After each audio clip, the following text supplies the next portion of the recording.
कर दो सर।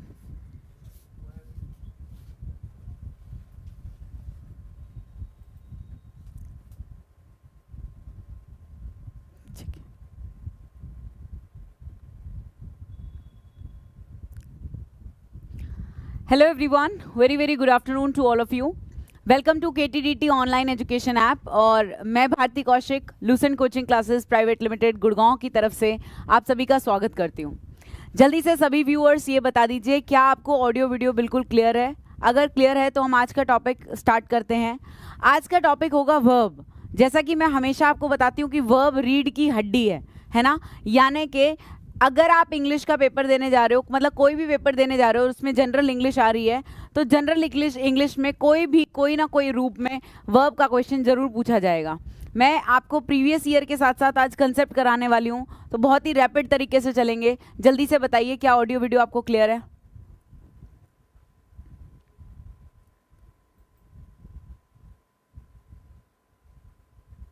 हाय Neha, good afternoon.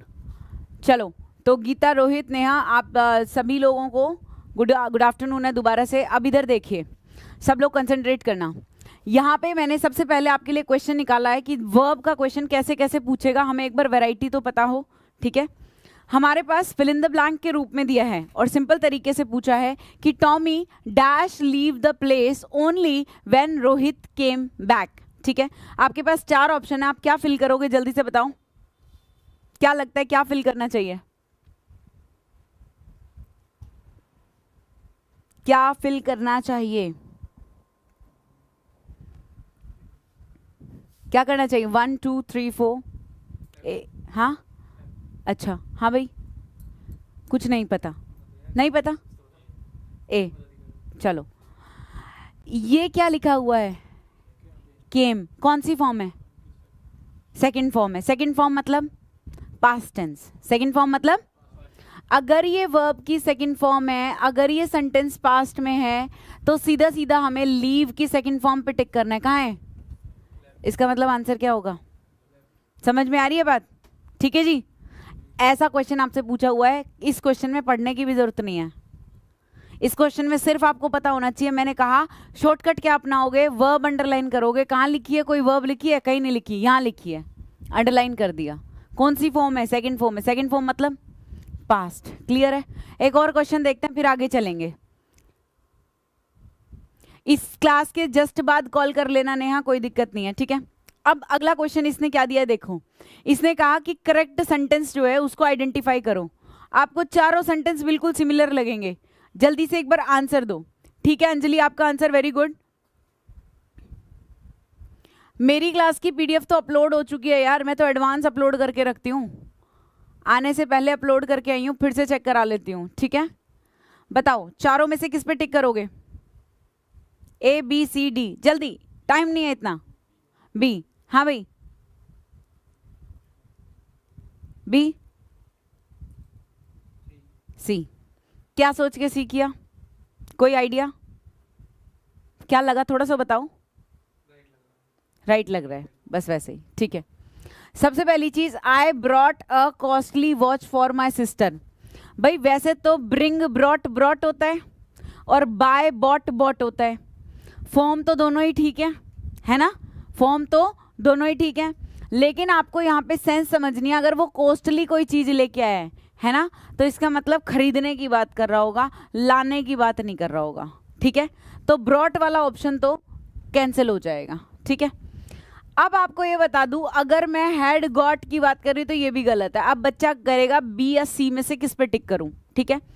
आप कहते हो ma'am I had brought a, यहां पे भी आप देखो ब्रॉट ही लिखा हुआ है, लाने की बात कर रहे हैं, जबकि वॉच कैसी है? अगर कॉस्टली है तो सही वर्ब क्या मानी जानी चाहिए? फिर भी 1% फिर भी बच्चा कहेगा कि मैम ब्रॉट भी तो हो सकता है।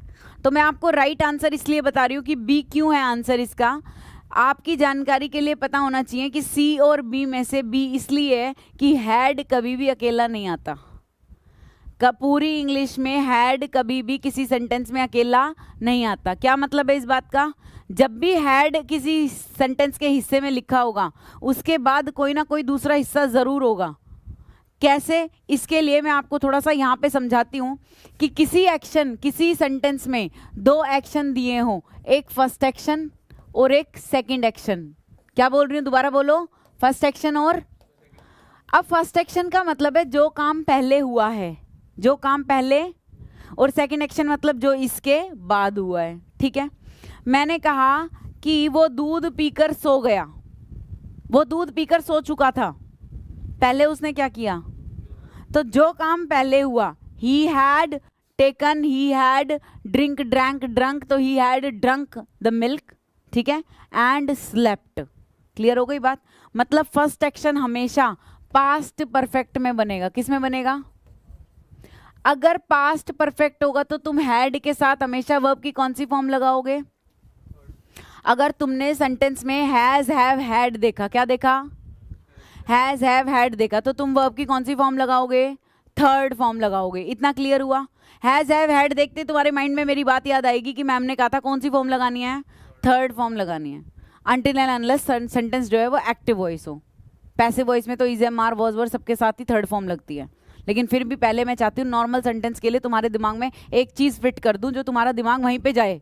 कहाँ जाए, हैज, हैव, हैड लिखा है तो वर्ब की कौन सी फॉर्म लगा दोगे, थर्ड फॉर्म लगा दोगे। बोलो बेटा, क्लियर है सबको ये बात, ठीक है। अब थर्ड फॉर्म लगा दोगे, इसका मतलब कोई काम हो चुका था, कब, कुछ होने के बाद, समझ गए। तो जैसे मैंने कहा, जैसे फॉर एग्जांपल आपने पेशेंट और डॉक्टर वाला हमेशा एक सेंटेंस सुना होगा, क्या था वो सेंटेंस, वो सेंटेंस था कि द पेशेंट, हाँ डॉक्टर मर गया, बहुत बढ़िया, the patient had died before the doctor केम। अब तुम यहां पे सिर्फ ये देखो, केम वर्ब की कौन सी फॉर्म है, सेकंड है भाई, कम, केम कम होता है, और यहाँ पे died, die, die, died third form है। कैसे पता चला सेकंड है या थर्ड है, क्योंकि हैड के बाद लिखा है, तो वर्ब की कौन सी फॉर्म है, थर्ड फॉर्म है। बोलो साथ साथ, कौन सी फॉर्म है, अगर हैड के साथ थर्ड फॉर्म है, अगर हैड के साथ थर्ड फॉर्म है तो कौन सा टेंस है, ठीक है। लेकिन मैंने कहा था पास्ट परफेक्ट कभी अकेला, ये अपने साथ कोई ना कोई चीज को लेके आएगा, क्या होने से पहले, समझ गए। तो मैंने कहा कि डॉक्टर के आने से पहले, यानी कि डॉक्टर आया उससे पहले, ठीक है, पेशेंट मर चुका था। जब आप हैड का सेंटेंस लिखते हो तो कहीं ना कहीं उसके साथ सिंपल, यार क्वालिटी ऑप्शन है, आप अपने यूट्यूब पे जाओ और यूट्यूब पे किसी भी वीडियो में आप क्वालिटी सेट कर लो और फिर एप्लीकेशन पे वापस आओ, तो आपकी एप्लीकेशन पे वही क्वालिटी चलेगी जो आपने सेट कर रखी होगी, ठीक है। चलो क्लियर हो गई ये बात। क्या देखोगे, जब भी हैड आएगा तो पहले क्या चेक करोगे, नोट कर लो, हैड, हैज, हैव, हैड लिखा होगा तो वर्ब की कौन सी फॉर्म चेक करोगे, थर्ड फॉर्म चेक करोगे। पहली बात समझ में आई। जैसे ही अगर हैड के बाद थर्ड फॉर्म भी लिखी हुई है तो फिर दिमाग में क्या आना चाहिए, दूसरी चीज कि सेंटेंस में कुछ ना कुछ जरूर ऐसा लिखा होगा जहां पे वर्ब की सेकंड फॉर्म होगी। मतलब पास्ट परफेक्ट कभी अकेला नहीं आएगा आपके पास, जब भी सेंटेंस आएगा पास्ट परफेक्ट किसके कॉम्बिनेशन के साथ आएगा, सिंपल पास्ट के कॉम्बिनेशन के साथ आएगा। तो तुम कैसे इसको नोट्स बनाओगे अपने, तुम लिखोगे कि सिंपल पास्ट के कॉम्बिनेशन के साथ, ठीक है, पास्ट परफेक्ट का यूज करेंगे। अब ये पास्ट परफेक्ट आगे भी हो सकता है और पीछे भी हो सकता है। किस पे डिपेंड करती है ये बात, आफ्टर या बिफोर पे डिपेंड करती है ये बात। समझ गए इस बात को, ये बात क्लियर है। चलूं आगे। तो सेंटेंस देख लिया तुमने, एग्जामिनर कैसा दे रहा है, देखने में बहुत इजी क्वेश्चन है, बहुत इजी क्वेश्चन है, लेकिन आपको कंसेप्ट समझ में आना चाहिए कि आपको कंसेप्ट क्या, आपको जब क्वेश्चन आ जाएगा तो क्या देखना है, ठीक है भाई। ये वाला क्वेश्चन देखा, वर्ब अंडरलाइन की, फॉर्म चेक करी, सेकंड फॉर्म है तो इसका मतलब पास्ट है, पास्ट है इसका मतलब लीव की सेकंड फॉर्म यहाँ पे आंख बंद करके भर दी, फिर चार ऑप्शन देख लिए, समझ गए। सेकंड पे आ जाओ। जब तुमने ये सेंटेंस देखा तो ब्रॉट और बॉट में डिफरेंस क्लियर हो गया कि हमने ब्रॉट और बॉट में से बॉट क्यों चूज किया, क्योंकि कोई चीज कैसी है, कॉस्टली है, एक्सपेंसिव है। अगर कॉस्टली है, एक्सपेंसिव है तो खरीदने की बात कर रहा है, लाने की बात नहीं कर रहा, ठीक है। तो खरीदने के लिए हम बॉट वर्ड यूज करते हैं, समझ में आया जी। अच्छा, बहुत सारे लोग तो क्या करते हैं, ब्रॉट और बॉट में हमेशा कंफ्यूज रहते हैं, ठीक, आपको नहीं रहना है। अगला देखो, बस पहले ये करेंगे फिर कंसेप्ट समझाऊंगी, ठीक है। पहले मैं एक बार बस आपको बताना चाहती हूँ, सेम टाइप हो गया, इसको बाद में फिल करेंगे। मैं बस एक बार टाइप एक बार आपको चेक करवा दूँ।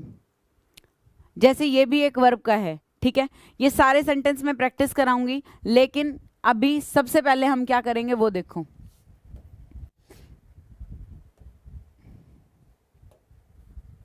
एक मिनट भाई, आज हम सबसे पहले वर्ब की फॉर्म कैसे बनाते हैं वो सीखेंगे। क्योंकि देखो वैसे तो ये नॉर्मल बैच में मैं पढ़ाती हूँ, लेकिन फिर भी मैं क्रैश कोर्स में इसलिए करा रही हूँ क्योंकि बच्चों ने कहा कि मैम हमें वर्ब की फॉर्म ही नहीं पता। अगर फॉर्म ही नहीं पता तो आप पेपर कैसे करोगे, है ना।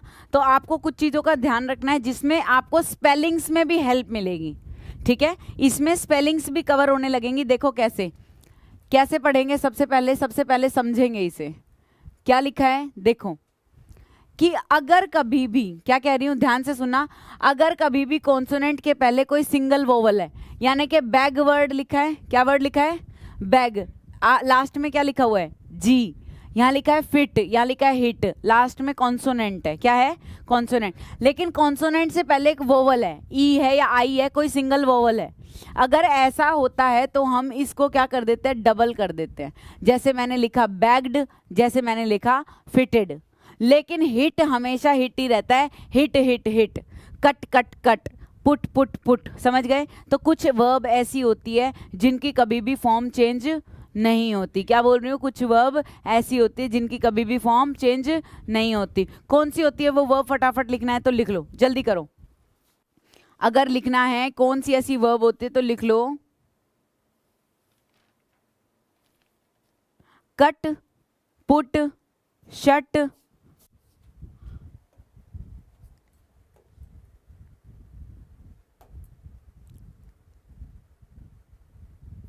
यहां पे लिख देती हूं,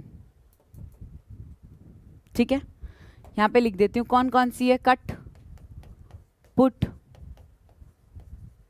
शट, हिट, ठीक है। रोहित आज डलवा दूंगी, ठीक है, मैंने अभी अभी बोला है क्लास शुरू करने से पहले। चलो, कट पुट शट लिखा, hurt, cost, HURT hurt, cost, जल्दी जल्दी लिख लो। और याद रखना, अगर एग्जामिनर यहाँ पे क्या करता है, आपको इसकी स्पेलिंग चेंज करके देता है, मतलब कॉस्टेड लिख देता है तो गलत है। बेट लिख दिया, ठीक है, cut put shut hit hurt cost bet, ये वर्ड लिख दिया। लेट लिख दिया, स्प्रेड लिख दिया, स्प्रेड मतलब फैलाना, हम अक्सर स्प्रेडेड वर्ड लिख देते हैं, स्प्रेड, ठीक है। और क्या हो सकता है, क्विट हो सकता है, क्विट, बस्ट हो सकता है, बस्ट, और क्या हो सकता है, टेलीकास्ट, फोरकास्ट, ब्रॉडकास्ट, ठीक है। कास्ट वाले जो है ना, टेलीकास्ट, फोरकास्ट और ब्रॉडकास्ट। जल्दी करो, स्पीड बढ़ा के रखो अपनी, ठीक है, टेलीकास्ट, फोरकास्ट और ब्रॉडकास्ट, ठीक है। और एक दो वर्ड लिख लो, जैसे दूध, स्प्लिट, वो होता है स्पिल्ट, ये है स्प्लिट, ठीक है। चलिए, आई होप यहां तक आपको समझ में आ गया होगा। सेट भी लिख सकते हो वर्ड, एक और वर्ड वर्ब क्या है, सेट। ये कौन से वर्ब हैं, आपने रूल क्या लिखा, ये वो वर्ब है जिनके साथ क्या नहीं होता कभी भी, ये वो वर्ब है जिनकी फॉर्म हमेशा क्या रहती है, हमेशा सिमिलर रहती है। क्लियर हो गई ये बात। चलो भाई आगे, चलो नेक्स्ट देखो, ठीक है भाई, जल्दी से ऑनलाइन स्टूडेंट्स बता दो। मैं आपसे बात कम कर पाऊंगी, सो सॉरी उसके लिए, ठीक है। अब हम चलते हैं आगे, यहाँ पे कुछ एक्सेप्शन भी है। क्या है एक्सेप्शन, जरा देख लो। अगर वर्ड लिखा है वॉमिट, ठीक है, तो वॉमिटिंग बन जाता है, और एग्जामिनर स्पेलिंग देगा वॉमिटिंग में डबल टी लगा के, लिख लो। वॉमिटिंग में क्या करेगा वो, डबल टी लगा के देगा, वो ऐसे लिख के देगा,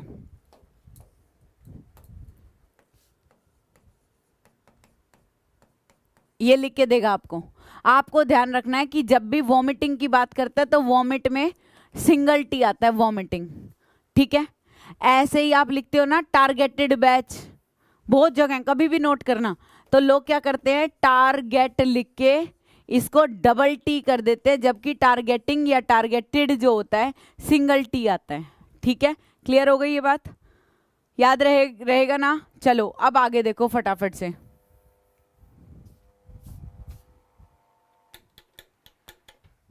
देखो इधर,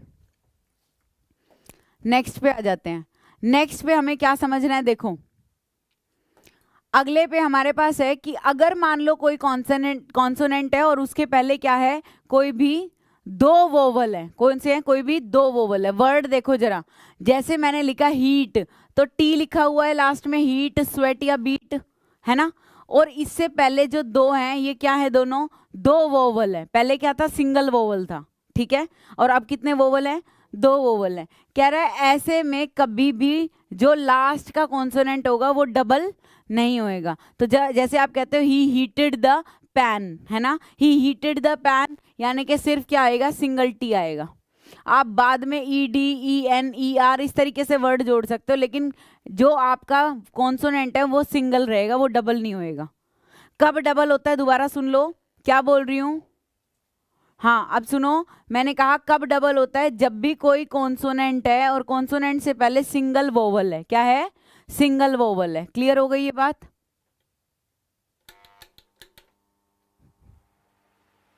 ठीक है। तुम्हारी तरफ कैसे करूं?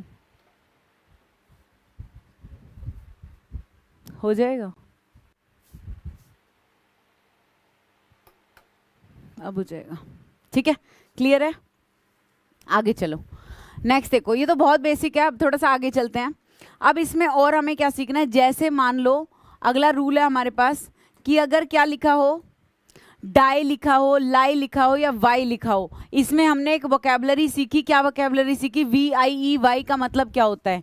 वाई का मतलब होता है किसी से कंपटीशन करना। किसी से क्या करना? कंपटीशन करना, यानी कि किसी से प्रतिस्पर्धा स्पर्धा करना, ठीक है। तो आप ये कह सकते हो ma'am he is vying with me, ठीक है। तो आप आई एन जी लगा रहे हो उसके आगे या कुछ इस तरह, तो आप क्या करोगे? आई ई किस में बदल जाएगा? वाई में बदल जाएगा। जैसे आप लिखते हो डाई, डी, जैसे आप लिखते हो डाई, ठीक है, तो आप इसे लिखोगे डाइंग।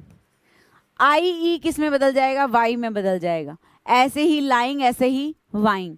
आपने अभी इस क्लास में क्या सीखा? ये रूल तो आपको आता था। आपने क्या सीखा कि ma'am V I E Y का मतलब क्या होता है? कम्पीट करना। समझ गए? क्लियर है ये बात? आगे चलो नेक्स्ट पे फटाफट। नेक्स्ट लिखा है कि अगर चेंज, एडमायर ऐसे वर्ड हो, ठीक है, यानी कि ऐसी वर्ब जिसमें लास्ट में ई आता हो, ई फॉर एलिफेंट आता हो, ठीक है, तो क्या करेंगे? कह रहा है अगर आप उसमें आईएनजी लगाओगे तो ई को भूल जाओ। जैसे चेंज में आईएनजी लगाया, तो देखो यहाँ पे ध्यान से, CHANGING, चेंजिंग। एडमायरिंग, ई कहाँ गया? बोला ई हट जाएगा, ठीक है। क्लियर हो गई ये बात? क्यों बता रही हूं? क्योंकि अगर एग्जामिनर स्पेलिंग देगा, स्पेलिंग देता है ना, कांस्टेबल में सबसे ज्यादा स्पेलिंग, एंटोनिम, सिनोनिम ये आते हैं, तो स्पेलिंग में आपको सबसे पहले क्या चेक करना है? वो लिख के देगा एडमायरिंग। आपको पता है ये ई और आई एक साथ यहां पे नहीं आएगा, ठीक है। क्यों नहीं आएगा?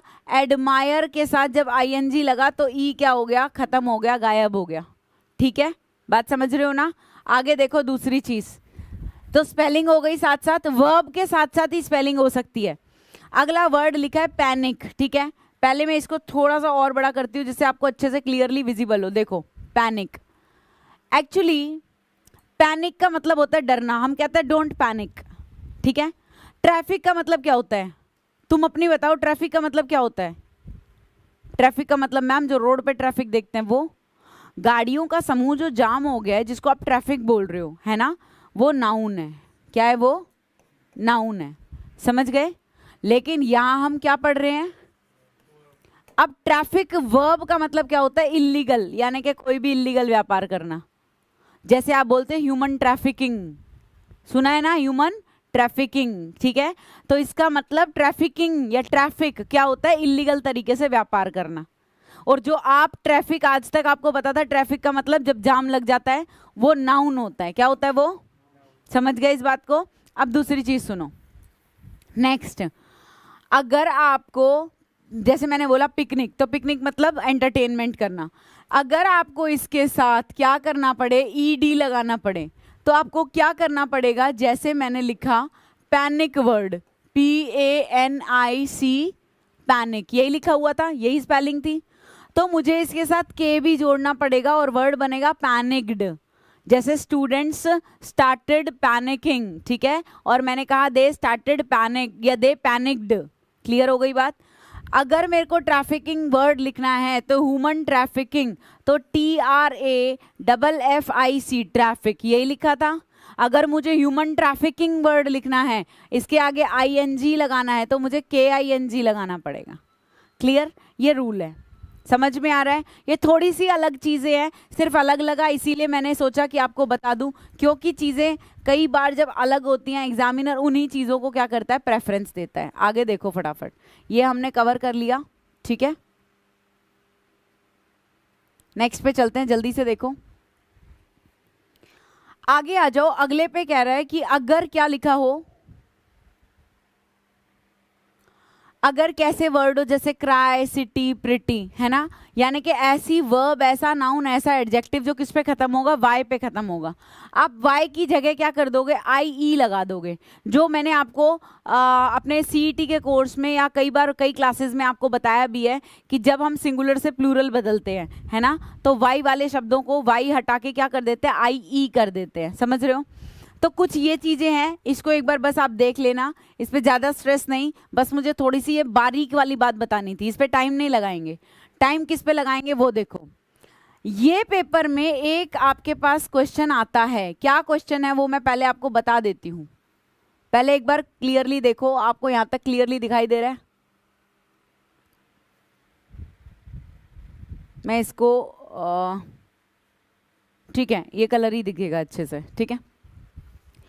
एग्जामिनर ने पिछले एक पेपर में आपको फिल इन द ब्लैंक दिया था, मैं आपको फिल इन द ब्लैंक भी दिखा देती हूँ थोड़ी देर में, ठीक है। कोई चीज के पीछे राइट वर्ब चूज करनी है, हम कई बार उसके साथ गलत वर्ब चूज कर लेते हैं, ठीक है। तो ये बिल्कुल एक्यूरेट वर्ब है, किसके साथ क्या लगाते हैं। जैसे आप बोलते हो madam I have given exam of SSC, है ना, यही बोलते हो ना, I have given exam of SSC। अब यहाँ पे मैं बताना चाहती हूँ, स्टूडेंट अगर पेपर दे के आया है, एग्जाम दे के आया है, तो वो गिव नहीं लगाएगा, टेक वर्ब लगाएगा। समझ गए? टीचर अगर एग्जाम लेता है तो क्या लगाना पड़ेगा, गिव। स्टूडेंट अगर एग्जाम देता है तो क्या लगाना पड़ेगा, टेक। तो इसका मतलब ये क्या हो जाता है, चेंज हो जाता है। मैंने यहाँ पे, चलो इसी को मैं क्या करती हूँ, क्लियर कर देती हूँ, क्योंकि ये मैं आपको लिखवा चुकी। देखो मैं यहाँ पे क्वेश्चन बनाऊंगी, dash the documents carefully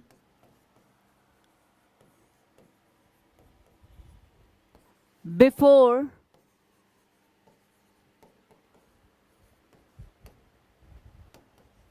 signing, ठीक है। अब यहां पे एग्जामिनर ने ऑप्शन दिया, option A peruse, option B annexure, ठीक है, ANNEX एनेक्स, सिर्फ एनेक्स लिख देती हूँ, एनेक्स। ऑप्शन C इसने दिया फर्निश। मैं आपको तरीका बता रही हूँ कि मैं जो पढ़ा रही हूँ वो पेपर में कैसे आ सकता है, एक का एग्जाम्पल दे रही हूँ, आगे आप खुद समझ जाना कि कैसे आपको दे सकता है, ठीक है। तो देखो ये 4 ऑप्शन थे।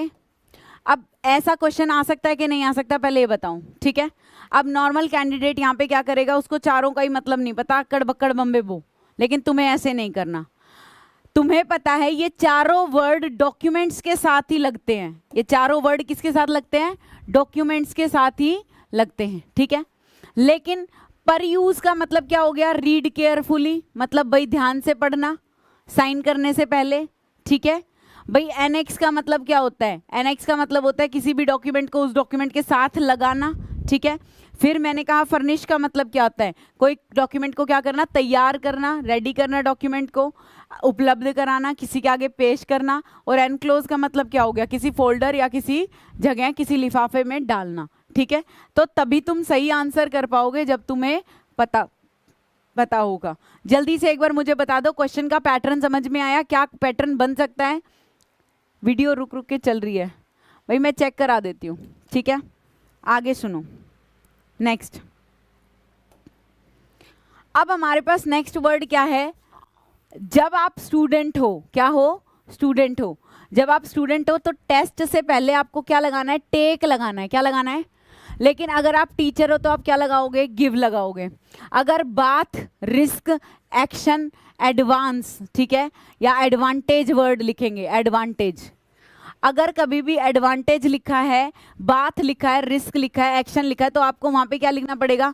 टेक लिखना पड़ेगा, ठीक है। जैसे he is taking bath, he has taken the advantage, ठीक है। तो ये चीज आपको समझ में आनी चाहिए। अगला देखो, फॉल अस्लीप, ठीक है, मतलब कि सोना। स्टे अवेक, जगे रहना, ठीक है। तो ऐसे में हम फॉल या स्टे वर्ड यूज करते हैं, वर्ब यूज करते हैं। Make a decision, a noise, या फिर आपने कहा कि मेक अ, इसके लिए मैं क्या वर्ड यूज कर सकती हूँ? नेक्स्ट है जैसे मेक अ प्लान कह सकते हो, मेक अ सजेशन कह सकते हो, ठीक है। तो मैंने कहा कि अगर इस तरह का आ जाए तो आपको याद रखना है make a noise, make a mistake हो सकता है, मेक अ चॉइस हो सकता है, ठीक है। तो ऐसे में हम क्या वर्ड लगाते हैं? मेक वर्ड लगाते हैं, ठीक है। क्लियर है? चलो अगला देखो फटाफट से, और क्या हो सकता है? ये वर्ड है फन, ठीक है। Makeup effort, make an effort हो गया, प्रोग्रेस हो गया, तो इनसे पहले ये लगाते हैं। अगला है आइडियाज या फीलिंग। आइडियाज या फीलिंग को हमेशा एक्सप्रेस किया जाता है, ठीक है। अगर यहाँ पे एग्जामिनर चाहे तो एक्सप्लेन भी लिख सकता है, लेकिन एक्सप्लेन की जगह क्या वर्ड यूज करना है आपको? एक्सप्लेन हमेशा कंसेप्ट किया जाता है। अगर भावनाएं या आइडियाज होगा तो उसे एक्सप्रेस करेंगे, दोनों में फर्क है, ठीक है। एग्जामिनर क्या करेगा? एक्सप्लेन भी लिख देगा। आगे देखो, नरेट द स्टोरी और इंसिडेंट। अगर कोई इंसिडेंट है या कोई स्टोरी है, कोई घटना है, उसके बारे में बताना, ठीक है। तो अगर कोई उसे बता रहा है तो उसे हम नरेट वर्ड यूज करते हैं, क्या लिखते हैं? डिस्क, ठीक है।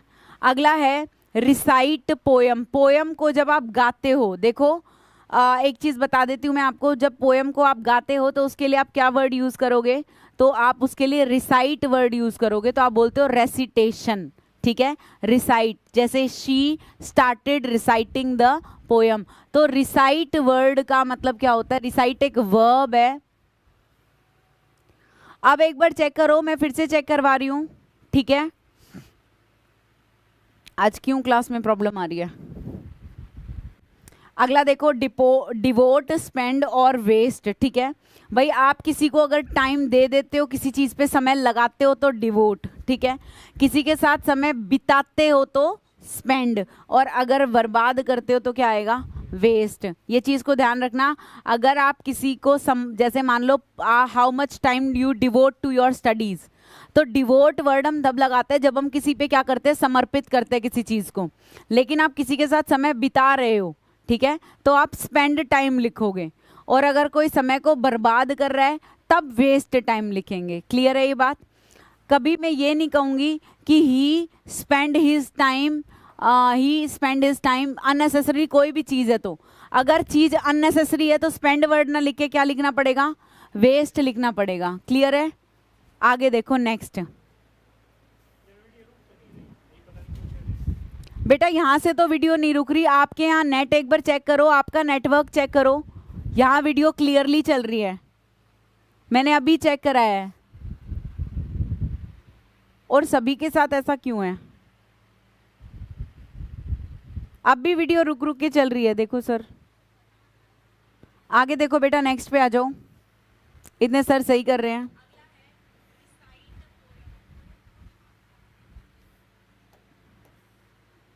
यहां तक कर लिया था हमने, है ना। अब देखो, कमेटी सेटअप करना, कमेटी बनाना। दूसरा क्या है? जैसे कोई फैक्ट्री सेटअप करना। तो कमेटी या फैक्ट्री अगर हम बना रहे हैं, स्थापित कर रहे हैं, तो हम सेटअप वर्ड लगाएंगे। बिल्कुल ठीक चल रही है सर। बेटा यहाँ तो बिल्कुल ठीक चल रही है, मैं आपके सामने दिखा देती हूँ। देखो ये बिल्कुल क्लियर चल रही है बेटा। आप एक बार अपना वीडियो चेक, अपने वहाँ का इंटरनेट चेक करो बेटा, आपका इंटरनेट कनेक्शन में प्रॉब्लम होगी शायद, ठीक है। Thank you sir. आगे देखो, अगर कोई बिजनेस स्थापित कर रहे हो, बिजनेस वर्ड है, देखो फैक्ट्री है तो क्या लगाएंगे? सेटअप, लेकिन बिजनेस है तो क्या लगाओगे? एस्टैब्लिश। दोनों में फर्क है, समझ गए? ऐसे ही लिखा है कंपनी, तो कंपनी या बिजनेस लिखोगे तो क्या वर्ड लिखना पड़ेगा? एस्टैब्लिश लिखना पड़ेगा, ठीक है। अच्छा एक और चीज, अगर मान लो कोई यूनिवर्सिटी, ठीक है, तो यूनिवर्सिटी का फाउंडर भी बोलते हैं, राइट। फाउंड वर्ड लिखते हैं। स्थापित करना, जहां पे आधारशिला रखी जाती है, तो वहां पे एस्टैब्लिश और फाउंड दोनों वर्ड लगा सकते हो आप, ठीक है। जैसे अगला यहाँ पे होगा, बेटा एक second,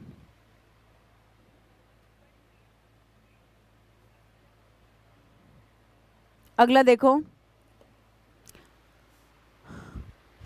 take, loose, win, hurt. अब इसका मतलब क्या, एक बार समझना। अगर हम हर्ट की बात कर रहे हैं, ठीक है, तो हम यहाँ पे टेक हर्ट का मतलब क्या होता है, एनकरेज करना। क्या होता है, एनकरेज करना। लेकिन अगर लूज हर्ट लिख दिया, क्या लिख दिया, लूज हर्ट, तो उसका मतलब होता है हिम्मत हारना। तो आप इसका मीनिंग लिख लीजिए, ये वोकेबलरी में यूज होएगा, ये वोकेबलरी में आने वाला शब्द है। आपसे पूछ सकता है टेक हर्ट का मतलब क्या है, तो आपको कहना है टेक हर्ट का मतलब क्या होता है, एनकरेज होता है, एनकरेज, टू एनकरेज। अगर लूज हर्ट लिखेगा तो उसका मतलब होता है हिम्मत हारना, हिम्मत हारना, टू लूज होप। ठीक है, क्लियर हो गई बात। और अगला क्या लिखा हुआ है देखो, विन हर्ट। अब विन हर्ट का मतलब क्या होता है, दिल जीतना। ठीक है, विन हर्ट का मतलब क्या हो गया, दिल जीतना। क्लियर हो गई ये बात। अच्छा, अगर मैं कहती हूं he has taken this to hurt, take और हर्ट के बीच में क्या लगा दूं, टू लगा दूं, तो मतलब बदल जाएगा। क्या मतलब हो जाएगा, टेक हर्ट का मतलब क्या है, एनकरेज करना, बढ़ावा देना किसी चीज को, है ना। लेकिन अगर मैं कह दूं टेक टू हर्ट, तो क्या होगा, टेक टू हर्ट का मतलब होता है दिल पे ले जाना, सीरियसली ले जाना। ठीक है, क्लियर हो गई बात। आगे देखो, अब ठीक चल रही है, ठीक है जी, ओके अंजलि, आगे कंटिन्यू करते हैं। अब मैंने कहा प्ले रोल मतलब किसी की भूमिका निभाना। आगे डिमांड या एक्सरसाइज राइट। अब राइट्स की अगर बात कर रहा है, किसकी बात कर रहा है, राइट्स की अगर बात कर रहा है, तो देखो राइट का मतलब होता है अधिकार। ठीक है, और अगर हम कहते हैं किसी भी अधिकार का, भाई पावर का, राइट का, इनका क्या करना है, यूज करना। ठीक है, तो हम उसके लिए डिमांड या एक्सरसाइज वर्ड साथ यूज कर सकते हैं। ठीक है, फिर अगला है चैंट। चैंट का मतलब क्या होता है, उच्चारण करना। चैंट का मतलब क्या होता है, उच्चारण करना, जाप करना। लेकिन हाइम का मतलब क्या होता है, मंत्र। ठीक है, हाइम का मतलब क्या होता है, मंत्र होता है। ठीक है, अगला वर्ड क्या लिखा है, एक्सपोज, करप्शन या स्कैम। उससे पहले लिखा है अर्न, वेस्ट, स्पेंड या इन्वेस्ट। इस तरह के वर्ड हम यूज करते हैं किसके साथ, मनी के साथ। और मिंट भी कह सकते हैं।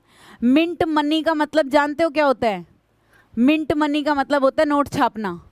हम क्या बोलते हैं, बड़े नोट छाप रहे हैं आजकल, these days he is minting money. ठीक है, तो ये वर्ड आप यूज कर सकते हो। ठीक है भाई, कमा रहा है तो earn money, waste word, spend word बता ही दिया, इन्वेस्टमेंट वर्ड कहीं लगाना। मिंट मनी का मतलब क्या है, जैसे हम कहते हैं आजकल बड़ा पैसा छाप रहा है। ठीक है, तो पैसा छापने के लिए हम क्या वर्ड यूज करते हैं, मिंट मनी यूज करते हैं। ठीक है, मिंट भी एक वर्ब हो सकता है, आप इस चीज को देख लेना तो ध्यान रखेंगे। ठीक है, आगे चलूं, दूसरा देखो, अगला वर्ड है हमारे पास एक्सपोज। तो भाई अगर कोई करप्शन, भ्रष्टाचार है या कोई स्कैम है तो उसका एक्सपोज वर्ड यूज किया जाएगा। ठीक है, मतलब सबके सामने ले आना। ठीक है, अगला क्या है, रिवील। तो थोड़े दिन पहले मैंने आपको बताया था कि रिवील का मतलब क्या होता है, रिवील का मतलब होता है सबके सामने किसी चीज को ले आना। ठीक है, अब अगर देखो ट्रूथ लिखा है तो हमने ट्रूथ को क्या किया, रिवील किया। अगर मैं ट्रूथ को छुपाती तो रिवील का एंटोनिम क्या बन जाता, कंसील बन जाता। बोलो रिवील, कंसील। रिवील का मतलब उजागर करना, बताना, है ना, किसी के आगे डिस्प्ले करना, शो करना, प्रेजेंट करना। लेकिन कंसील का मतलब उसको छुपाना, यानी कि हाइड करना। भाई कैसे याद रखा था मैंने, कैसे याद किया था, मुझे बड़ी दिक्कत होती है एंटोनिम सिनोनिम याद करने में।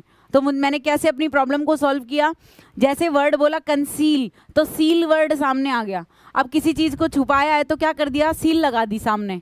ठीक है, मतलब कि उसके चारों तरफ क्या कर दिया, उसको सील लगा दी, उसको सील बंद कर दिया। कोई डिब्बा अगर सील बंद है इसका मतलब अंदर कुछ उसके छुपा हुआ है, दिखाई नहीं दे रहा। समझ गए इस बात को। ठीक है, ऐसे आप करके याद कर लेना। अगला वर्ड क्या है हमारे पास, देखो ध्यान से, अगला वर्ड लिखा है हैव अ ड्रीम और नाइटमेयर। अब सुनो, हैव का मतलब बहुत सारे लोग सोचते हैं कि होना होता है। ठीक है, लेकिन मैं आपको बता दूं कि हैव का मतलब देखना भी होता है। ठीक है, हैव का मतलब खाना भी होता है, हैव का मतलब बताना भी होता है।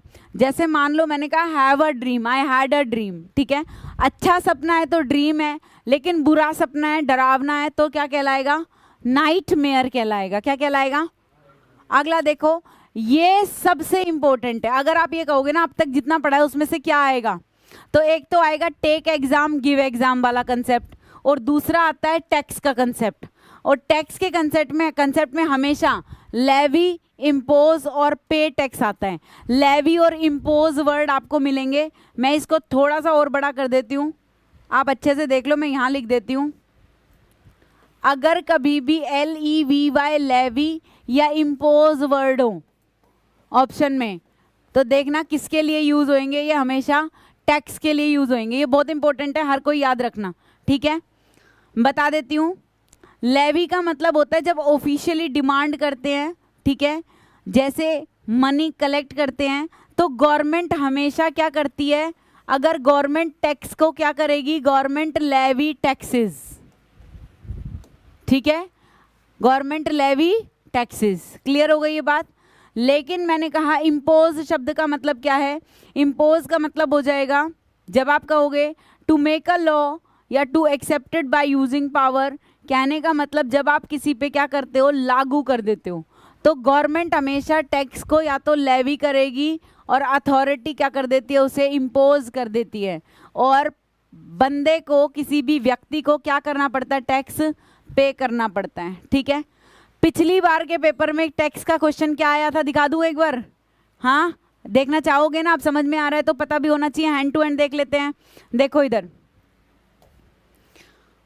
सीधा टैक्स का क्वेश्चन निकालूंगी, बाकी क्वेश्चन मैं बाद में प्रैक्टिस कराऊंगी, ठीक है। सीधा टैक्स के क्वेश्चन पे आ जाते हैं।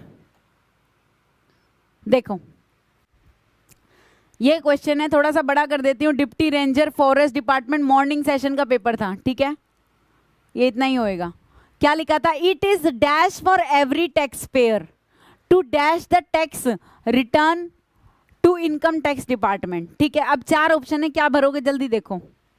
इसमें तो वो शब्द ही नहीं लिखे क्योंकि गवर्नमेंट का नाम नहीं लिखा। गवर्नमेंट का नाम लिखा होता तो क्या लिख देते, लेवी और इम्पोज लिख देते, समझ गए। यहां वो बात नहीं है, लेकिन टैक्स का क्वेश्चन है उससे रिलेटेड ही, तो कैसे भरोगे, 4 ऑप्शन चूज करो। कर दिया भाई पेन चेंज, जल्दी जल्दी देखो एक बार। ये ठीक है, ये अच्छे से समझ में आ रहा है? जल्दी से देखो, मुझे आंसर बताओ।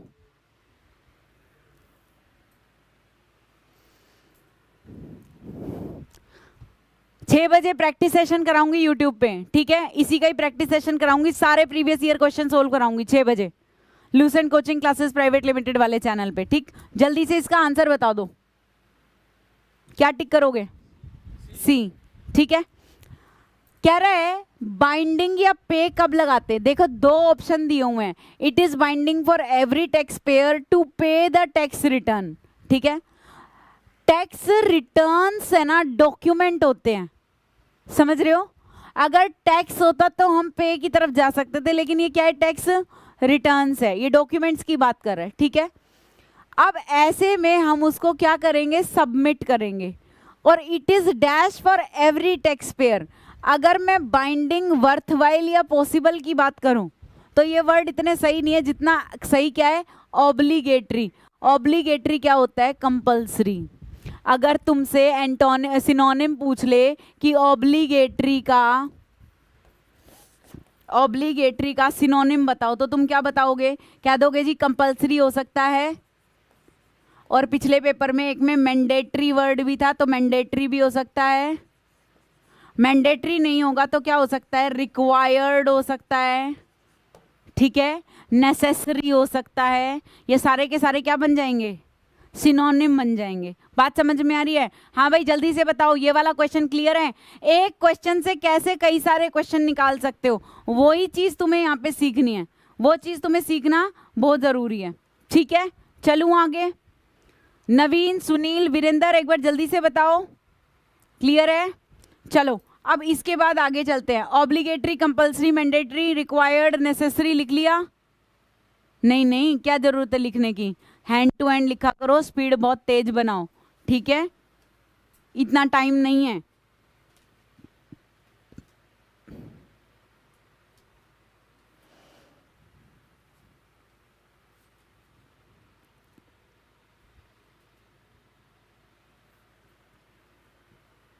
बेटा जल्दी से ऑनलाइन स्टूडेंट्स रिप्लाई करो, सभी लोग कमेंट करके बताओ, ठीक है, समझ में आ रहा है? रब कर दूं बेटा?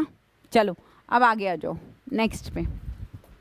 अब मैंने कहा हम आ जाते हैं, अगर फाइन वर्ड लिखा हो तो फाइन अगर कोई लागू करेगा, लागू करना, इम्पोज करना, और हम अगर करेंगे तो क्या करेंगे? पे करेंगे। मतलब अथॉरिटी इम्पोज करती है और नीचे वाला बंदा फाइन क्या करता है? पे करता है। गवर्नमेंट टैक्स को लेवी करती है, हम उसे क्या करते हैं? पे करते हैं। क्लियर है ये बात? ठीक है, आगे चलते हैं नेक्स्ट। ये क्लियर है तो इसका मतलब ये एक आध चीजें हैं जो पेपर में काफी ज्यादा पूछी जाती है। आगे देखो,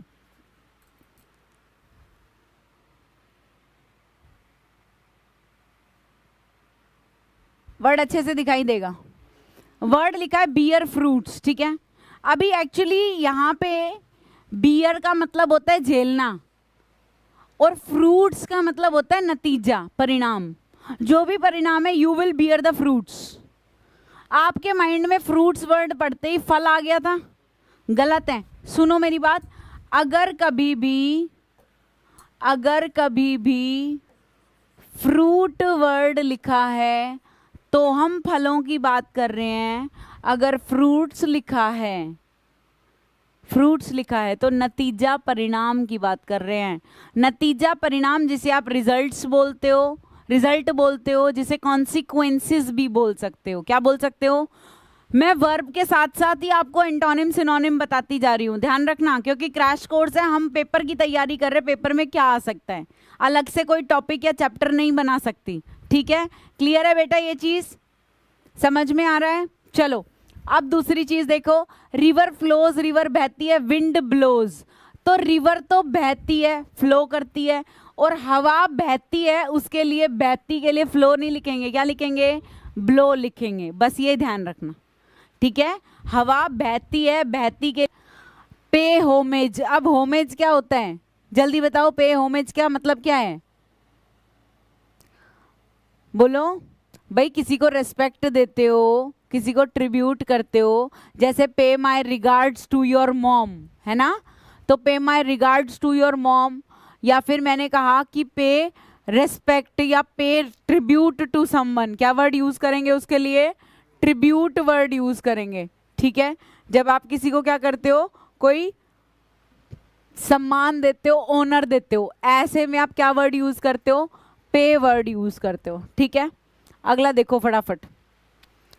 डे पास का मतलब क्या होता है? दिन बिताना। क्या मतलब होता है? बोलो, दिन बिताना। फिर उसको छोड़ दो, आगे पे चलते हैं। यहाँ पे मेन सीखने वाली बात है क्या? Ponder over. ये सारे एज इट इज छोड़ दो, कोई इतना इंपॉर्टेंट नहीं है। पॉन्डर ओवर या अपॉन एन इशू। अब इशू को मतलब क्या हो गया? कोई मुद्दा हो गया। और पॉन्डर का मतलब क्या होता है? जब आप किसी चीज पे बहुत ध्यान से सोचते हो, लंबे समय तक सोचते हो, तो उसके लिए पॉन्डर वर्ड लगाते हो। क्या लगाते हो? अगर एग्जाम में मैं एग्जामिनर हूं और मैंने आपसे पूछ लिया कि बताओ पॉन्डर का सिनोनिम क्या है, तो आप पॉन्डर का सिनोनिम वॉन्डर बोल सकते हो, ठीक है। क्या बोल सकते हो? अच्छा, ऑप्शन ये भी होगा और ऑप्शन ये भी होगा। अब चूज करो क्या लिखोगे। अब चूज करो, ए या बी। सिनोनिम बताना है, नहीं बताना? ट्विंकल ट्विंकल पढ़ी है? कभी तो पढ़ी होगी। क्या पढ़ी नहीं मैडम, बस सुनी थी और सुन सुन के ही सीख ली। अगर पढ़ी होती तो पता होता। वॉन्डर बोलते हैं ना, how I wonder what you are. Wonder का मतलब होता है सोचना और वांडर का मतलब होता है घूमना, जबकि हम दोनों को ही वॉन्डर बोलते हैं। इसीलिए हमें समझ नहीं आता कौन सा का मतलब घूमना और कौन से का मतलब सोचना। तो पॉन्डर, वॉन्डर, OND याद रखना, सिनोनिम है ना। देखो, POND पॉन्ड, WOND वॉन्ड, समझ गए? Ponder, wander. क्लियर है ये बात? WANDER वॉन्डर का मतलब क्या होता है? घूमना, ठीक है, भटकना। समझ में आ रही है बात? अब दूसरी चीज सुनो, अगर एग्जामिनर ये वर्ड नहीं लिखेगा और सिंपल वर्ड लिखेगा सिर्फ ये चेक करने के लिए कि तुम्हें मतलब पता है या नहीं, तो आप कह सकते हो पॉन्डर मतलब थिंक केयरफुली। क्या कह सकते हो? थिंक केयरफुली, ठीक है। क्लियर है ये बात? Think carefully. अब जल्दी से लिख लो, ठीक है।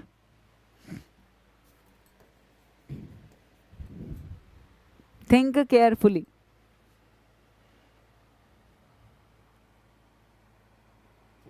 चलूं आगे। इंसिडेंट अकर का मतलब है कुछ भी हो जाना। व्हेन समथिंग टेक्स प्लेस, आप उसके लिए अकर वर्ड यूज करते हो, नॉट दैट इंपॉर्टेंट। आगे चलते हैं, जो बहुत इंपॉर्टेंट है उस पर फोकस करते हैं, पूरे पे। रिकॉल का मतलब आपको पता है, किसी इंसिडेंट को रिकॉल करना, मतलब कि वापस से याद करना। अब यहाँ सीखने वाली बात है कि ग्रीवियंसेस क्या होता है। क्या वर्ड लिखा है? ग्रीवियंसेस, ठीक है। देखो ग्रीवियंसेस के लिए आप हमेशा समझ लो, ग्रीवियंस का मतलब होता है शिकायत, ठीक है। क्या होता है? शिकायत। और अगर आप उसे रिड्रेस कर रहे हो, क्या कर रहे हो, तो इसका मतलब आप शिकायत को सुन रहे हो, शिकायत को सही कर रहे हो। तो I will, don't worry, I will redress your grievances.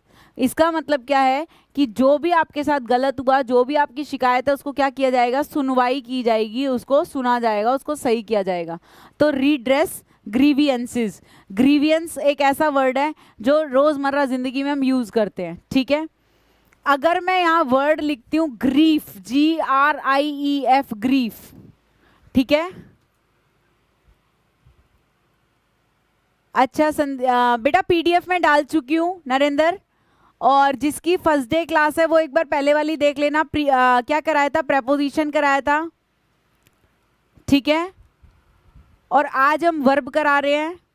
Last में मैं आपको एट द एंड एक चीज शॉर्टकट में समझा दूंगी, जिसको समझ नहीं आ रहा वो ध्यान रखना, ठीक है। चलिए एक सेकेंड रुको। गिव एग्जाम का सेंटेंस बता देती हूँ गुरनीश, अब ध्यान देना, ठीक है। एक बार पहले ये खत्म कर लो। यहां तक क्लियर है? ग्रीफ का मतलब क्या लिखोगे? ग्रीफ का मतलब होता है दुख। क्या मतलब होता है? दुख, ठीक है। तो आपको ध्यान रखना है, ग्रीफ मतलब दुख, तो इसका मतलब सिनोनिम में हम क्या लिख देंगे? सॉरो। क्या लिख देंगे? सॉरो, ठीक है। ग्रीफ के साथ हमेशा लिखते हैं ग्रीफ ऑफ सेपरेशन, जैसे कि दुख, किसका दुख? अलग होने का दुख, ठीक है। चलो आगे देखो, नेक्स्ट क्या लिखा है? कमिट अ क्राइम या कमिट सुसाइड। कोई भी गलत काम कर रहे हो तो उसके लिए क्या वर्ड लिखेंगे? कमिट वर्ड लिखेंगे। कोई भी चीज अगर आप गलत कर रहे हो, बैड कर रहे हो, इलीगल कर रहे हो, तो उसके लिए क्या लिखेंगे? Commit. Never commit mistake, never commit a crime, never commit a suicide, right. मतलब कोई भी अगर बैड या इलीगल काम कर रहे हो तो उसके लिए क्या लिखेंगे? कमिट वर्ड लिखेंगे, ठीक है। अटेंड क्लास छोड़ दो। अटेंड टू का मतलब क्या होता है? अटेंड टू का मतलब बताया था मैंने आपको, अटेंड टू द पेशेंट, मतलब उसको सेवा करना, उससे डील करना, ठीक है। तो अटेंड वर्ड जब भी होगा तो ध्यान रखना। पेशेंट का ये एग्जांपल दिया था पहले भी और अब भी, ठीक है। अटेंड टू का मतलब क्या होता है? किसी के साथ डील करना, ठीक है। अच्छा आगे वर्ड आ जाता है वुंड, छोड़ दो, ये तो इतना इंपॉर्टेंट नहीं है। वुंड मतलब जख्म है, ठीक है। चलो इतना ठीक है। अब हम गुरनीश को एक बार आंसर दे देते हैं। उसने कहा कि मैम ये बता दो गिव एग्जाम और टेक एग्जाम का कैसे जो है सेंटेंस आता है। देखो बेटा,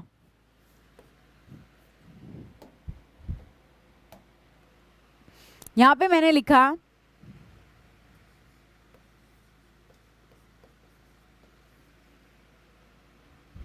पहले इजी सेंटेंस देती हूं। Students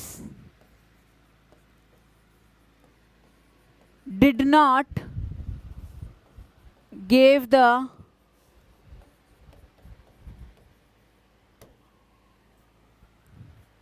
exam. Students did not give the exam. अब ये सेंटेंस ठीक लग रहा है? बताओ। अभी तो तुम्हें बता दिया मैंने, ठीक है। तो नॉर्मली तुम कहोगे कि मैम अगर स्टूडेंट्स दे रहे हैं तो गेव नहीं होना चाहिए। क्या होना चाहिए गेव की जगह? गेव की जगह क्या होना चाहिए? टेक होना चाहिए। अच्छा गेव कौन सी फॉर्म थी? सेकंड थी, ठीक है। तो ध्यान रखना गेव सेकंड फॉर्म थी, गलत थी। क्यों थी? डिड ऑलरेडी एक सेकंड फॉर्म में आ चुका है। डिड के बाद आप वर्ब की कौन सी फॉर्म लगाओगे? डिड के बाद आप वर्ब की कौन सी फॉर्म लगाओगे? फर्स्ट फॉर्म लगाओगे। समझ में आ गया? क्लियर? कोई डाउट यहाँ पे किसी को? अगर मान लो टीचर लिखा होता, the teacher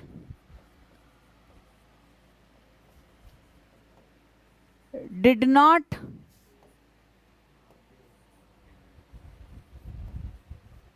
take his exam,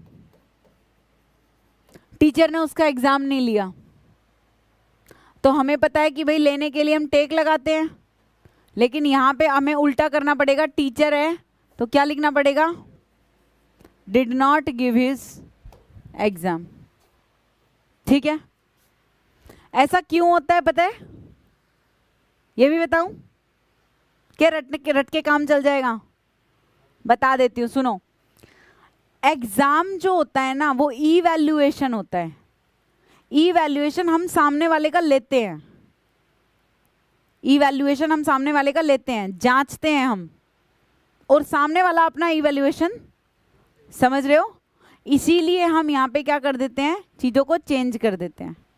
अब हम उसका इवैल्यूएशन ले रहे हैं, ठीक है, तो हम ऐसे में उसके लिए क्या करेंगे? गिव वर्ड यूज करेंगे। ये इसलिए चेंज हो जाता है। एग्जाम का मतलब अगर पेपर है तो ये एग्जाम पेपर दिया किसने है? टीचर ने। और आप उस पर लिख के दोगे ना वापस, तो आपने वो क्या किया है? टेक किया है। फर्क समझ में आ गया? अब ये एग्जाम क्या है? वो एग्जामिनेशन पेपर है, तो टीचर उसको क्या करता है? गिव करता है, और स्टूडेंट उसको क्या करता है? टेक करता है। ठीक है? जल्दी से गुरनीश एक बार बताओ बेटा, क्लियर हुआ? एग्जाम के केस में अगर स्टूडेंट लिखा होगा तो क्या लिख दोगे? टेक लिख दोगे। और अगर एग्जाम के केस में टीचर लिखा होगा तो क्या लिख दोगे? गिव लिख दोगे। याद रहेगी ना ये बात? चलो फटाफट आगे चलते हैं नेक्स्ट पे।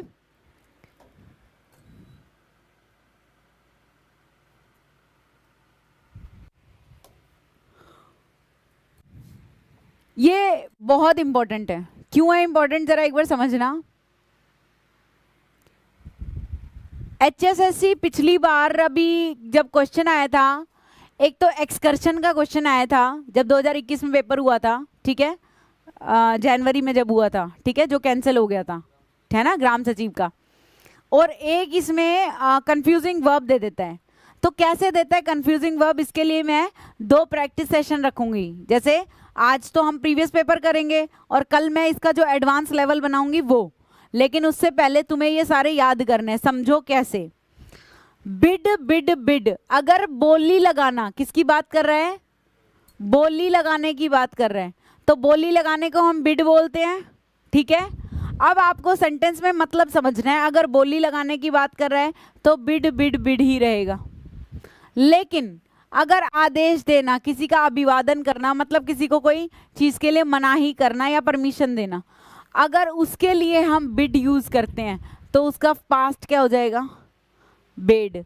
तो आपने कभी सुना होगा ना, फॉरबिड, फॉरबिड, फॉरबिडन, ऐसे ही बिड, बेड, बिडन। भाई बिड, बेड, बिडन क्या हो गया? आदेश देना। और फॉरबिड, फॉरबिड, फॉरबिड, बिडन क्या हो गया? मना करना। समझ गए इस चीज को? क्लियर है? आगे सुनो फटाफट से। गुरनीश जल्दी से एग्जाम्पल एक बार बेटा कमेंट कर दो, और बाकी बच्चे भी कमेंट कर दो। समझ में आ रहा है यहाँ तक? अब अगली क्या है बात? हैंग। देखो कहाँ कंफ्यूजन होती है। एग्जामिनर, ये जो सिमिलर है ना, इन दोनों में खेल जाएगा। जैसे ये हैंग है और ये हैंग है, अब यहाँ तो दोनों सिमिलर हैं, तो यहाँ पे कैसे करेगा? तो वो इन दोनों में क्या करेगा? तुम्हें कंफ्यूज करेगा। ऑप्शन में हंग भी लिख के देगा, हैंग भी और हैंग्ड भी। समझ गए? अगर ऊपर वाले हैंग की बात कर रहे हो तो जब खुट्टी पे तुम कुछ टांगते हो, ही हैंग हिज टी शर्ट, ही हैंग हिज बैग, ठीक है, तो हैंग, हंग, हंग। लेकिन अगर किसी को फांसी की बात हो रही है, जैसे मान लो मैंने कहा भगत सिंह, ठीक है, तो he was hanged till death. ठीक है? आप हमेशा सुनते हो हैंग टू बी डेथ, ठीक है, to be hang till death. इसका मतलब हैंग्ड वर्ड कब यूज कर रहे हो? जब आप फांसी पे चढ़ाने की बात कर रहे हो। ठीक है? क्लियर हो गई ये बात? आगे देखो, फिर और वर्ड कौन सा बन जाता है हमारे पास? और वर्ड बनता है बेटा लाए, लाए, लाए। अब लाए, लाए, ले का मतलब क्या है? लाए का मतलब सबसे पहले झूठ बोलना, दूसरे lie का मतलब लेटना या पड़े होना, जैसे he is lying in the bed, ठीक है। और मैंने कहा don't lie, don't tell a lie, ठीक है, झूठ मत बोलो। लेकिन अगर आप कहते हो hen lays egg, है ना, hen lays egg, तो ले का मतलब क्या होता है, देना, जैसे अंडा देना। जैसे मैंने कहा किसी को क्या करना, कोई चीज़ को कम करना या कोई चीज़ को न्यौछावर करना। जैसे मैंने कहा कि हमने न्यौछावर कर दी अपनी ज़िंदगी, ठीक है, किस पे, अपने देश पे। तो वी लेड आर लाइफ, ठीक है, फॉर आर कंट्री। क्लियर हो गई बात। तो हम ऐसे में ये वाला ले यूज़ करेंगे। एग्जामिनर या तो क्या करेगा, देखो ध्यान से, ये दोनों वर्ड, ठीक है, मतलब कि इन तीनों फॉर्म्स में वो आपको कंफ्यूज करेगा, या फिर इन दोनों वर्ब्स में कंफ्यूज करेगा, ठीक है। अब भाई इसके साथ आईएनजी लगाऊं तो लेइंग बन जाएगा, क्या बन जाएगा, और इसके साथ क्या करूंगी, जैसे डाई बनाया था अभी थोड़ी देर पहले, तो क्या बना दिया था, क्लियर है ये बात, बिल्कुल ऐसे ही क्या हो जाएगा, लाइंग, ठीक है। अगला वर्ड क्या है, रेंट, और एक वर्ड है रेंट। आपने ना रेंट वर्ड पढ़ा होगा, क्या वर्ड पढ़ा होगा, सुनो ध्यान से, अब दिख रहा है, दिख रहा है बेटा। रेंट का मतलब क्या है, टुकड़े टुकड़े कर देना, जैसे रेंडरिंग होती है। रेंडरिंग सुना है कभी, जब आप वीडियो को अपलोड करते हो, टाइम लगता है, छोटे छोटे किसी चीज़ के टुकड़े होते हैं, ठीक है, या टुकड़े जुड़ते हैं, तो render word, rend word use करते हैं। रेंड का मतलब होता है टुकड़े टुकड़े कर देना। अब अगर इसकी सेकंड फॉर्म या थर्ड फॉर्म करोगे तो क्या होगा, रेंट। और जैसे ही तुम रेंट वर्ड पढ़ोगे तो तुम्हारे माइंड में क्या आ जाएगा, किराए वाला रेंट। और ये क्या है, किराए पे चढ़ाना, ये क्या है, किराए पे। ये जो वर्ड है ये इंग्लिश में नाउन की तरह भी यूज होता है और वर्ब की तरह भी यूज होता है, समझ रहे हो। अगर आप किराए पे चढ़ा रहे हो तो रेंट क्या हो गया, वर्ब हो गया। अगर आप क्या ले रहे हो, आपने कहा किराया, क्या का जो आंसर होता है वो ऑब्जेक्ट होता है, ऑब्जेक्ट सब्जेक्ट की जगह पे हमेशा क्या आता है, नाउन आता है। समझ गए इस बात को, ठीक है। अब मेरी बात ध्यान से सुनो, सिंपल सिंपल तरीके से समझना। मेरे को पता है कि मैं बहुत फास्ट चल रही हूँ क्योंकि मेरे बच्चे ये क्रैश कोर्स है, पहली चीज़, ठीक है, हमें बहुत फास्ट ही चलना पड़ेगा। अगर आपको स्लो स्लो पढ़ना है तो आप मेरे सीईटी के बैच में पढ़ो, अगर आपको प्रैक्टिस ही करनी है तो मैं यूट्यूब पे करा दूंगी, लेकिन क्रैश कोर्स में हमें फटाफट सारा सिलेबस ख़त्म करना है और ये याद करने वाली चीज़ें मैं आपको पीडीएफ दे दूंगी, समझ गए। अब ये डल चुका है आपके ऐप पे, अपनी ऐप पे इसको डाउनलोड करो और फटाफट से इसको पढ़ो। जो भी है ये वर्ड जिन बच्चों को याद होंगे वो बच्चे बहुत अच्छे से इसे कर पाएंगे। इसकी प्रैक्टिस मैं कल की क्लास में कराऊंगी, ठीक है। आगे चलते हैं फटाफट से, क्लास अभी ओवर नहीं हुई है, मैं सिर्फ आपको बता रही हूँ 6 बजे इसका प्रैक्टिस सेशन कराऊंगी, ठीक है। अब आगे देखो, नेक्स्ट वर्ड लिखा है सी सॉ सीन। भाई इस वाले सी का मतलब क्या हो गया, देखना, लेकिन ये वाला सॉ का मतलब क्या होता है, आरी से किसी चीज को काटना।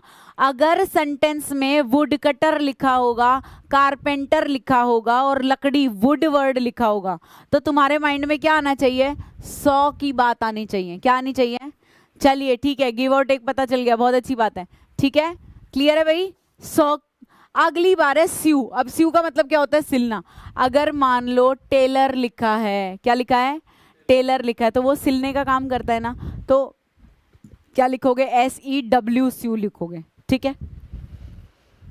सो का मतलब किसी चीज को बोना, और ये क्या है, सू, ये क्या है, सू, इसका मतलब होता है किसी को कोर्ट में घसीटना, किसी पे मुकदमा लगाना। जैसे हम कहते हैं I will sue you to court, समझ गए, तो इसका मतलब क्या हुआ, तेरे को कोर्ट में घसीटूंगा, तेरे पे मुकदमा ठोकूंगा, समझ गए। तो हम ये वर्ड इसके लिए यूज करते हैं। तो आपको यहाँ पे ध्यान रखना है कि बच्चा जो है वो इस वाले सॉ में कंफ्यूज होता है, सबसे पहली चीज, ठीक है। उसको ये नहीं पता होता कि किसकी क्या बात हो रही है। ऐसे में आपको अगर वर्ब की फॉर्म याद होगी तो आप बहुत अच्छे से कर पाओगे। और बेटा ये बहुत इंपॉर्टेंट और बहुत बारीक है, मतलब ये लगा लो इस चीज पे कोई एफर्ट लगाता ही नहीं है, सब पढ़ाएंगे हेल्पिंग वर्ब, मोडाल, उसका रूल, समझ गए। और मेन मुद्दा, मेन खेल किसका है, इसी का ही है कांस्टेबल का पेपर निकालना है तो पहले वर्ब की फॉर्म तो बहुत अच्छे से याद होनी ही चाहिए, ठीक है। कांस्टेबल एसआई का पेपर निकालना है आपको, वर्ब की फॉर्म सबसे पहले याद होनी चाहिए, ठीक है। आगे चलते हैं, ग्राइंड, ग्राउंड, ग्राउंड।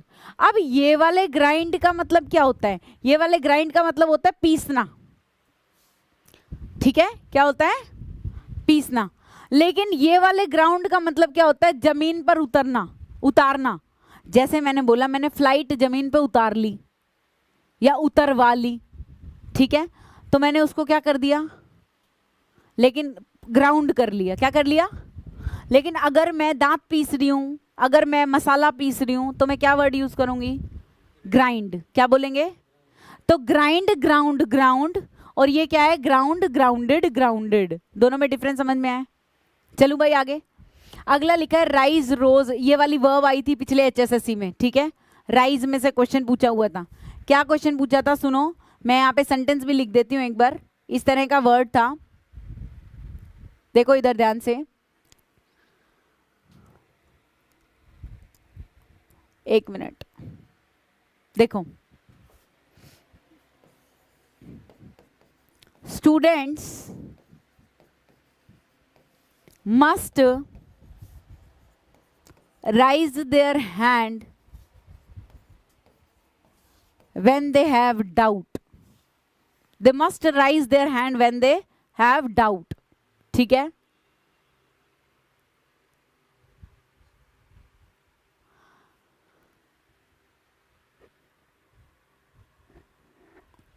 बेटा रवि सुनो, रवि कह रहा है कि मैम कैसे पता चलेगा कि वो किस टॉपिक के बारे में पूछ रहा है? अगर आप टॉपिक के हिसाब से पढ़ोगे तो आप आंसर में कंफ्यूज होगे, क्योंकि आपको रूल याद करने पड़ेंगे सारे। और मैं आपको क्या कर रही हूँ? आपकी हैबिट बनवा रही हूँ कि ये लिखा होगा तो ये, ठीक है। तो आपको यहाँ पे बेटा प्रैक्टिस से ही पता चल सकता है, और दूसरी कोई चीज़ नहीं है। 20 दिन में वो चीज़ें जो वो पूछ सकता है, तो आपको पता चल जाएगा ये किस टॉपिक में से है। टॉपिक तक पहुँचने के लिए पहले आपको पता होना चाहिए कि टॉपिक कौन से होते हैं, कितने होते हैं, ठीक है रवि। तो बेटा प्रैक्टिस से पता चलेगा, ये मैं आपको करा दूंगी। इधर देखो, सही लग रहा था सेंटेंस, लेकिन यहाँ पे क्या आना चाहिए? बस 5 मिनट का मतलब क्या होता है? तो आप आंसर क्या दोगे? लीव समथिंग, किसी चीज को छोड़ना, to get rid of something, ठीक है। क्लियर है ये बात? चलूं भाई आगे, यहां तक क्लियर है? आज आप लोगों के कमेंट बिल्कुल भी नहीं आ रहे हैं और बहुत ही धीरे धीरे आ रहे हैं। अगर मैं डेजर्टेड की बात करती हूँ तो आप इसे वीरान भी कह सकते हो, जैसे डेजर्टेड प्लेस। मैंने कल नहीं, प्रेपोजिशंस वाले में आपको बताया था, we went through a deserted village, याद है? और डेजर्टेड का मतलब क्या था? बिल्कुल वीरान, ठीक है। तो आपको ध्यान रखना है ये चीज़, ठीक है। पहला क्लियर हो गया अच्छे से। अगले पे आ जाओ। अगर AFFECT अफेक्ट लिखा है, क्या लिखा है? अफेक्ट, और इसे तुम क्या बोलोगे? इफेक्ट। दोनों को ढंग से प्रोनाउंस करोगे। इस पे किसका उच्चारण आना चाहिए? अ का, और इस पे किसका आना चाहिए? ई का। अफेक्ट एक वर्ब है जिसका मतलब होता है असर करना या प्रभाव डालना। मैंने कहा you are affecting me and I am affecting you. मैं तुम पे असर डाल रही हूँ और तुम मुझ पे असर डाल रहे हो। ये नॉलेज हमारे पेपर पे, हमारे स्कोर पे असर डाल रही है, ठीक है भाई। तुम्हारी ऑनेस्टी, तुम्हारी रेगुलरिटी तुम्हारे रिजल्ट पे असर डाल रही है। It is affecting you. जैसे मैंने बोला कि भाई सेलिब्रिटीज, जितने भी सेलिब्रिटीज हैं, all the heroes, actors, they are affecting the youth. सब पे क्या कर रहे हैं? प्रभाव डाल रहे हैं। अब सोचो, अगर मैं ये वाला इफेक्ट लिखती हूं तो ये इफेक्ट का मतलब क्या होता है? परिणाम होता है। What is the effect of learning English? English पढ़ने का क्या परिणाम है? You will get good score, right. अगला लिखा है प्रभाव में लाना, किसी को बहुत ज्यादा क्या करना? प्रभावित करना। तो असर करना, प्रभाव डालना, जो कर दिया तो अफेक्ट हो गया। और मैंने कहा प्रभाव में लाना, किसी को इन्फ्लुएंस करना, तो इफेक्ट वर्ड यूज करेंगे, ठीक है। ये बहुत इंपॉर्टेंट है, बहुत बार पेपर में पूछता है, ठीक है जी। आगे देखिए,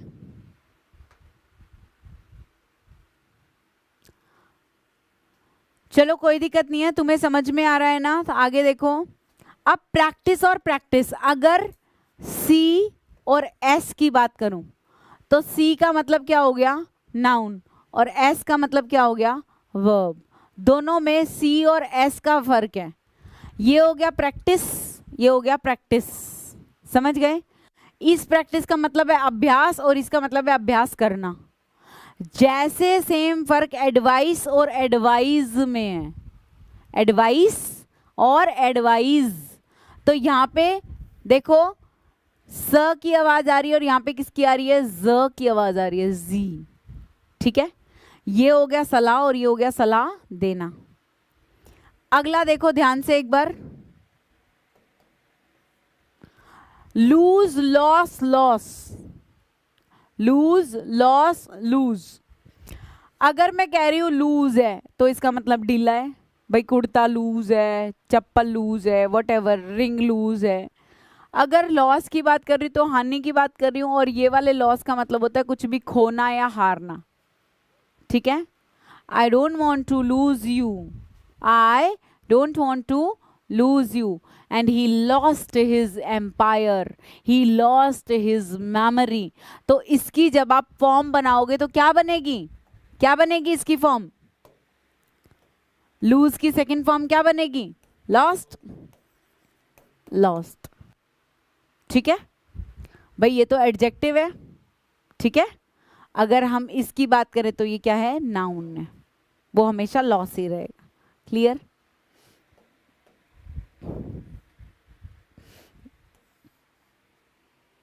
नेक्स्ट पे आ जाओ जल्दी से।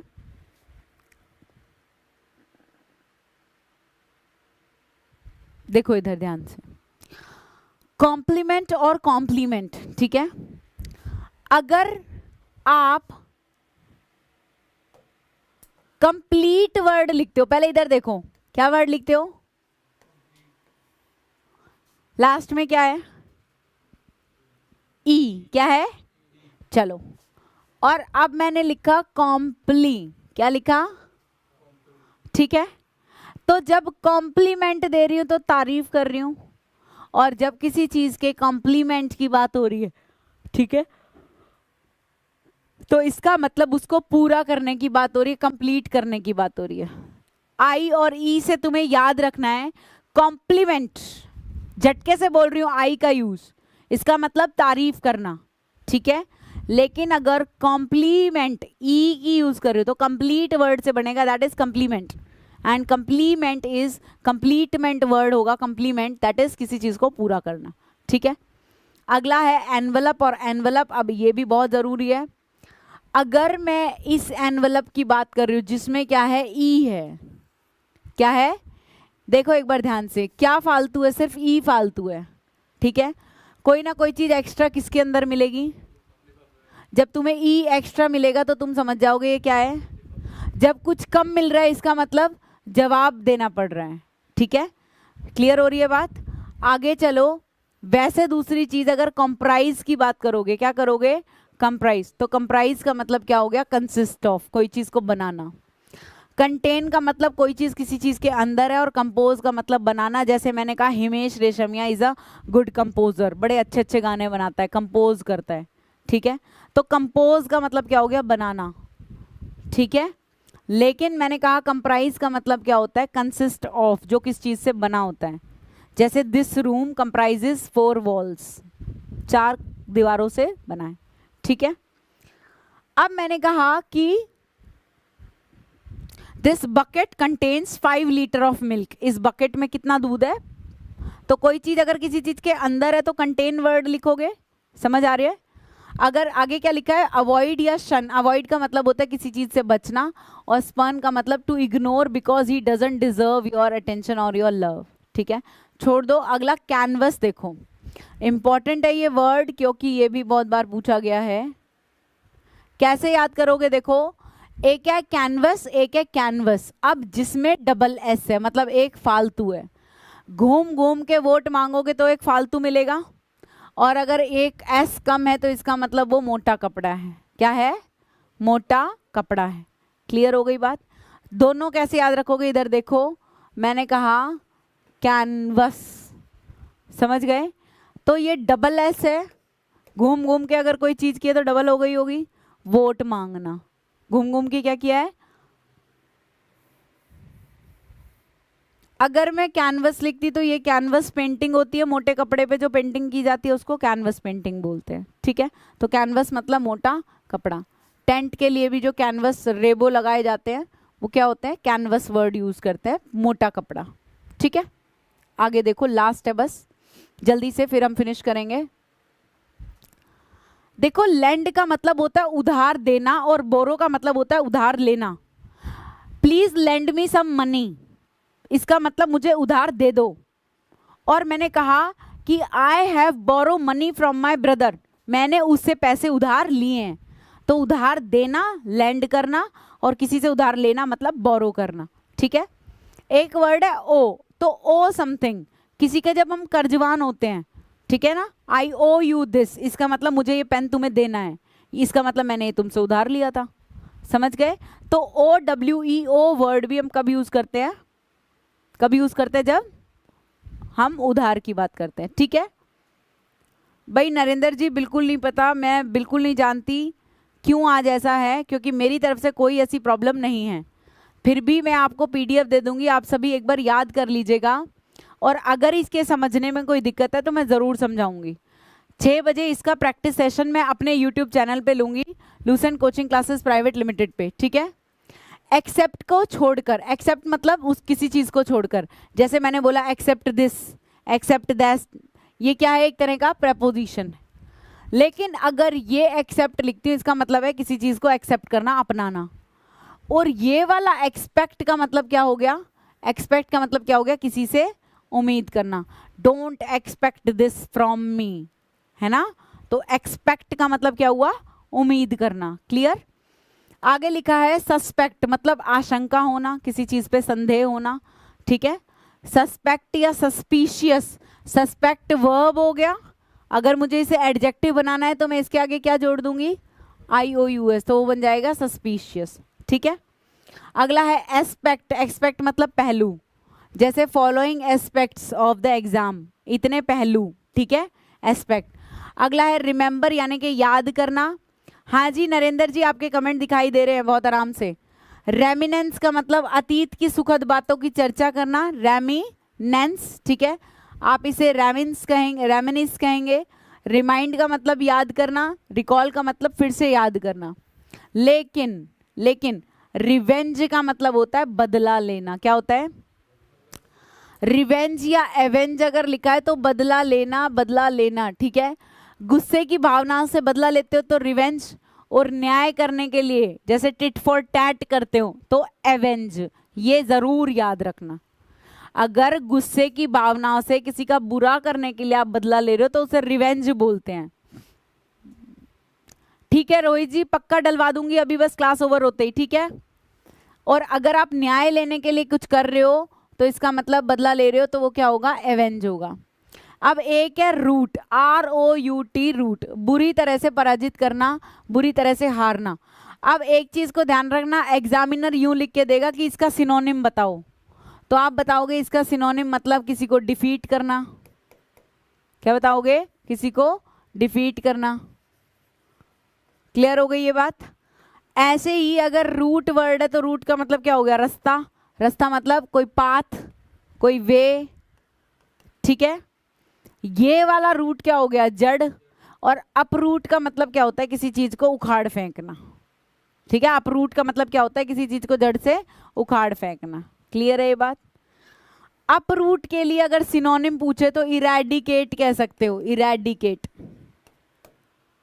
अपरूट उखाड़ना, इरेडिकेट मतलब खत्म करना, अबॉलिश खत्म करना, डिस्ट्रॉय विनाश करना, डिवास्टेट खत्म करना, उजाड़ना। क्लियर है ये बात। तो ये वाले वर्ड्स आप लोगों से पूछे जाते हैं। इसका पीडीएफ मैं आपके एप्लीकेशन पे अपलोड कर चुकी हूँ, और अभी 6 बजे मैं आप लोगों को वर्ब की प्रीवियस पेपर की प्रैक्टिस कराऊंगी अपने यूट्यूब चैनल पे, ठीक है। तो आप लोग फटाफट से उसमें जुड़ जाइएगा। 10-15 मिनट जो है वो ब्रेक ले लीजिए, फिर मैं आपको बाकी चीज़ें बता देती हूँ, ठीक है जी। जल्दी से बता दो, क्लास समझ में आई, कोई दिक्कत। चलिए,